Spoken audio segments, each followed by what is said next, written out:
Hola, hoy vamos a ver cómo cambiar el tipo de navegación por sistema en Sony Xperia 10.7.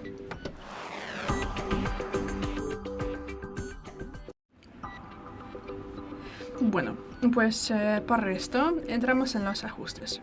Luego bajamos y buscamos la pestaña Sistema. Aquí. Tras eso entramos en la tercera posición Gestos y aquí buscamos Modo de navegación. Y bueno, ahora usamos los botones virtuales y por alguna razón en ese modelo no se puede cambiar la disposición de ellos. Y aquí activamos los gestos. Y bueno, y aquí también tenemos sus ajustes. Aquí podemos cambiar la sensibilidad de los gestos. Y bueno, y ya, es todo. Gracias por el vídeo, danos un like y suscríbenos.